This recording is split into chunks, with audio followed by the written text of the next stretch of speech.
Hello दोस्तों, हम फिर आ गए थे कहानी केयरिंग हस्बैंड, जिसको लिखा है श्रेया जी ने और उसका क्रेडिट भी इन्हीं को जाता है। सो दोस्तों, हमारी इस कहानी के पूरे पूरे एपिसोड नंबर आपके 137 हो चुके हैं। हम देखते हैं आने वाली कहानी में क्या होता है। शुरू करते हैं कहानी के एपिसोड नंबर 138 और देखते हैं कहानी में क्या होता है।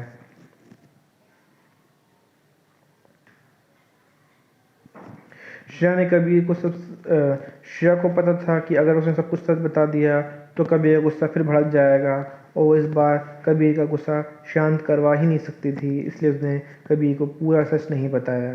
ऐसे ही वो लोग बात करते करते कब घर पहुंच गए, दोनों को पता ही नहीं चला। ड्राइवर बोला, सर हम लोग घर पहुंच चुके हैं। ये सुनकर कबीर ने बाहर देखा और फिर श्रेया के माथे पे प्यार से चूमते हुए बोला, अभी तुम घर जाओ, मेरी अभी एक ज़रूरी मीटिंग है, इसलिए मुझे जाना होगा। वहीं ये सुनकर श्रेया थोड़ा मायूस हो गई, क्योंकि उसे तो लगा था कि वो आज कबीर के साथ कुछ क्वालिटी टाइम स्पेंड कर पाएगी। वैसे भी उन्हें साथ में बिताए हुए समय बहुत टाइम हो चुका है। पर यह सुनकर कि कबीर वापस ऑफिस जा रहा है, वो मायूस हो गई। पर उसने कुछ कहा नहीं, बस हाँ में सिर हिला के दिया और वहाँ से जाने लगी। वो जा पाती उससे पहले ही कबीर ने उसका हाथ पकड़ लिया और उसे रोक लिया। वहीं कबीर का इस तरह रोकने से श्रेया कंफ्यूज हो गई और कंफ्यूजन में उसने अपने होठों को पाउडर बना लिया और वैसे ही कबीर की तरफ देखने लगी। श्रेया को नहीं पता था कि वो इस तरह कितनी क्यूट लग रही थी, पर वहीं श्रेया को इस तरह देखकर कबीर का मन कर रहा था कि वो श्रेया को कस के गले लगा ले और उसे बहुत सारा प्यार करे। पर उसने जल्दी ही उससे दिमाग से ख्याल निकाला और अपने इमोशनल को कंट्रोल करने की कोशिश करने लगा, क्योंकि थोड़ी देर बाद उसकी एक इम्पोर्टेंट मीटिंग थी। पर श्रेया को देखते हुए मन ही मन बोला, क्या ये लड़की को पता भी है कि उसकी इस तरह करने से मुझ पे क्या असर होता है? क्या मुझे सीड्यूस करने की कोशिश कर रही है? इसे तो मैं बाद में देखता हूँ। फिर कबीर वैसे ही श्रेया को देखते हुए बिना किसी एक्सप्रेशन के बोला, तुम ये मत सोचना कि मैंने तुम्हें इतनी आसानी से माफ़ कर दिया है, इसके लिए तुम्हें अपनी पनिशमेंट के लिए तैयार रहना। वहीं कबीर के मुंह से पनिशमेंट वाली बात सुनकर श्रेया हैरान हो गई, क्योंकि तो पता उसे तो लगा था कबीर ने उसे माफ़ कर दिया, तो फिर ये अचानक से पनिशमेंट कहाँ से आ गए। श्रेया जल्दी से बोली, पनिशमेंट पर कैसी पनिशमेंट? आपने तो मुझे माफ़ कर दिया था ना, फिर ये पनिशमेंट किस बात की? अभी आप मेरे साथ ऐसा नहीं कर सकते, ये तो चीटिंग है। वहीं श्रेया को इस तरह देख कर परेशान होता हुआ देख कबीर के चेहरे पर छोटी सी मुस्कान आ गई। पता नहीं क्यों, पर उसे श्रेया को परेशान करने में बड़ा मज़ा आता था। शायद इसलिए कि वो जब भी ऐसा करता था तो श्रेया हमेशा अजीब अजीब फेस बनाती थी, जिससे वो बहुत क्यूट लगती। फिर कबीर ने उसे घूर के देखा और उसे इस तरह घूरने से श्रेया ने अपना मुंह फुला लिया और एकदम चुप हो गई। वहीं कबीर ने जब श्रेया को फूले हुए गालों को देखा, उसके उसने उसकी गालों पे छोटी सी किस की और फिर वहाँ चला गया। वहीं श्रेया कबीर कोसते हुए घर के अंदर जा रही थी। बुरे हब्बी, जब देखो मुझे अपनी लाल आंखों से घूरते रहते हैं हूँ, जैसे वो मुझे कच्चा ही खा जाएंगे। ये सोच कर ही श्रेया गई और अपने आप को मारते हुए बोली, श्रेया क्या तू पागल हो गई है? कुछ भी सोचती रहती है। हब्बी तेरे साथ ऐसा वैसा कुछ नहीं कर सकते, वो तुझसे बहुत प्यार करते हैं। ये बोलकर वो अपने आप को तसल्ली देने लगी, हाँ हाँ, हब्बी मेरे साथ ऐसा कुछ नहीं करेंगे, वो बहुत अच्छे हैं। वहीं कबीर अगर अभी भी श्रेया को सुन रहा होगा तो श्रेया को ज़रूर मज़ा चखाता। मतलब 1 मिनट पहले ही मुझे मेरी बुराई कर रही थी और अगले ही पल मेरी सफाई तारीफ कर रही है। वहीं श्रेया इसी तरह खुद को बातें करते अंदर चली गई। वहीं दूसरी तरफ रिया बस रोई जा रही थी और चिराग उसे चुप कराने की कोशिश कर रहा था। उसे समझ नहीं आ रहा था कि रिया अचानक से हुआ क्या है, वो रो क्यों रही थी, क्योंकि रिया इस टाइप की लड़की नहीं थी कि रोए, बल्कि वो दूसरों को रुलाने वाली लड़की थी। इसलिए चिराग उसे इस तरह रोता देख के बहुत डर गया था, क्योंकि उसने आज तक रिया को इस तरह रोते हुए नहीं देखा था। उसने उससे कई बार पूछा कि रिया बच्चा हुआ क्या, मुझे तो बताओ, क्या तुम्हें किसी ने परेशान किया? तुम मुझे बताओ, मैं उसे पनिश करूँगा, प्लीज़ बताओ। पर रिया उसकी बात का कोई जवाब नहीं दे रही थी, बस रोई जा रही थी। वहीं अब चिराग को गुस्सा आने लगा। वो रिया को कब से प्यार समझाने की कोशिश कर रहा था, उसे चुप करवा रहा था, लेकिन चुप होने का नाम ही नहीं ले रही थी। पर पर फिर जब चिराग ने से और बर्दाश्त नहीं हुआ तो उसे चिल्लाते हुए बोला, रिया मैं तुमसे पूछ रहा हूँ, तुम रो क्यों रही हो? आखिरी बार बोल रहा हूँ, तुम मुझे बता रही हो या नहीं? अगर तुमने इस बार भी मुझे नहीं बताया तो मैं इसी तरह रोती रहो, मैं यहाँ से चले जाऊँगा। नहीं चिराग। वहीं चिराग की इस तरह गुस्से भरी आवाज़ से रिया एकदम से डर गई और एकदम चुप हो गई, पर वो अभी भी सुबक रही थी। वहीं रिया को इस तरह डरा हुआ देखकर चिराग ने एक गहरी सांस ली, अपने आप को शांत करने की कोशिश करने लगा। वो रिया पर गुस्सा नहीं करना चाहता था, पर रिया को इस तरह रोने से इरिटेट हो गया था, क्योंकि वो बस रोए जा रही थी, उसके सवालों को कोई जवाब नहीं दे रही थी। फिर चिराग उसे गले लगाते हुए प्यार से बोला, आई एम सॉरी, मुझे तुम पे चिल्लाना नहीं चाहिए था, पर मैं क्या करता? तुम मेरी बात का कोई जवाब ही नहीं दे रही थी, तो मुझे गुस्सा आ गया। फिर वो रिया के आंसू पोंछते हुए बोला, चलो अब मुझे बताओ, तुम इस तरह क्यों रो रही हो? तुम तो मेरा शेर बच्चा है, और शेर कभी रोता है क्या?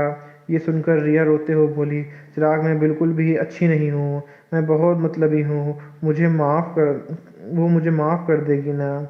वहीं चिराग को समझ नहीं आया कि रिया क्या बोलना चाहती है, पर वो समझ भी सकता था कि रिया अभी भी वो कंडीशन में नहीं है कि वो उसे सब कुछ बता पाए। फिर उसने रिया को एक गिलास में पानी दिया और बोला, इसे पियो और थोड़ा शांत हो जाओ, फिर मुझे बताओ कि आखिर बात क्या है। ये सुनकर रिया ने एक गहरी सांस ली और पूरा पानी एक बार में पी गई। पानी पीने के बाद उसे थोड़ा बेटर फील हो रहा था। रिया को शांत देखकर चिराग प्यार से उसके बाल पे सहलाते हुए बोला, बच्चा तुम ये क्या बोल रही हो कि वो तुम्हें माफ़ करेगी या नहीं? चलो मुझे बताओ। ये सुनकर रिया ने अपना सिर झुका लिया और चिराग को सब कुछ सच सच बता दिया जो उसने श्रेया के साथ किया था। उसे इस बात का बहुत दुख हो रहा था, पर वो क्या करे, उसे समझ उस उससे पर वो क्या करे, वो उस समय इतना डर गई थी, उसे कुछ भी समझ नहीं आया कि वो करे तो क्या। फिर वो रोते हुए बोली, चिराग श्रेया मुझे माफ़ तो कर देगी ना? वहीं श्रेया की बात सुनकर चिराग की भी अच्छी वहीं रिया की बात सुनकर चिराग को भी अच्छा नहीं लगा, और वो रिया से बोला, बच्चा तुम्हें भाभी के साथ ऐसा नहीं करना चाहिए था। तुम्हें तो पता है ना कि भाई कैसे हैं, उन्हें बिल्कुल भी पसंद नहीं है कि कोई उनके खिलाफ जाए। ये सुनकर रिया रोते हुए बोली, हाँ मुझे पता है, इसलिए तो मैं इतना डर गई थी कि कहीं भाई को पता चला कि मैं श्रेया को वहाँ से ले गई। अगर ऐसा होता तो भाई मुझ पे बहुत गुस्सा करते और कहीं गुस्से में आकर हमारा रिश्ता इतना तोड़ देते। ये सब सोच के मैं डर गई थी। ये सुनकर चिराग बोला, हाँ ठीक है, मैं समझ रहा हूँ तुम डर गई थी, पर फिर भी बच्चा तुम्हें इस बार इस तरह भाभी के साथ ऐसा नहीं करना चाहिए था। कम से कम तुम एक कोशिश तो कर सकती थी। क्या पता भाई वैसे भी कुछ कुछ नहीं करते जैसे तुम सोच रही थी। वहीं चिराग की बात सुनकर रिया और जोर जोर से रोने लगी, जोर से लगी। उसे भी यही लग रहा नहीं। वहीं चिराग की बात सुनकर रिया और जोर जोर से रोने लगी। उसे भी यही लग रहा था कि वो कोशिश कर सकती थी। उसे इस बात का भी डर था कि कहीं श्रेया उसे उससे गुस्सा होकर उसकी दोस्ती ना तोड़ दे। अगर ऐसा हुआ तो वो क्या करेगी? वो नहीं चाहती थी कि उसकी बेवकूफ़ी की वजह से अपनी इतनी अच्छी दोस्त खो दे। वहीं रिया को इस तरह देख चिराग उसे शांत करवाते हुए बोला, बच्चा चुप हो जाओ, जो होना था वो हो गया। अब तुम्हारा इस तरह रोने की वजह से सब कुछ पहले जैसा तो नहीं हो जाएगा, और वैसे भी भाई भाभी से बहुत प्यार करते हैं। तुमने देखा नहीं कि वो कितनी फिक्र करते हैं? वो भाभी के साथ कुछ भी गलत नहीं कर सकते, इसलिए तुम्हें चिंता करने की कोई ज़रूरत नहीं है। वो उनके साथ कुछ भी नहीं करेगा। वहीं चिराग की बात सुनकर रिया थोड़ी तसल्ली हुई, पर वो अभी भी थोड़ी डरी हुई थी। रिया बोली, कहीं श्रेया मुझसे गुस्सा तो नहीं होगी ना कि मैंने इस समय उसका साथ नहीं दिया? ये सुनकर चिराग बोला, नहीं ऐसा कुछ भी नहीं होगा, भाभी ऐसा बिल्कुल भी नहीं करेंगी। वो समझ गई होंगी कि तुमने ऐसा जानबूझ के नहीं किया। ऐसे ही चिराग ने उसे बहुत समझाया। उसके बाद रिया थोड़ा शांत हुई, और उसका चेहरा अभी भी मुरझाया हुआ था। रिया को इस तरह उदास देख के चिराग को बिल्कुल भी अच्छा नहीं लगा। उसे तो हंसती खेलती खिलखिलाती हुई रिया पसंद थी। फिर चिराग ने एक दिन रिया को देखा और उसे अपने करीब खींच लिया और उसे किस करने लगा। वहीं चिराग के इस तरह अचानक किस करने की वजह से रिया हैरान थी। उसे तो पहले कुछ समझ नहीं आया कि उसके साथ अभी अभी हुआ क्या, लेकिन चिराग के किस करने से उसने अपने होश में वापस आई और चिराग की तरफ देखा जो उसे अपनी आंखें बंद किए बहुत परेशान तरीके से किस कर रहा था। चिराग को इस तरह किस करता देख रिया ने भी अपनी आंखें बंद कर ली। उसे भी इस तरह चिराग को किस करना बहुत अच्छा लग रहा था और दोनों लोग किस कर रहे थे। फिर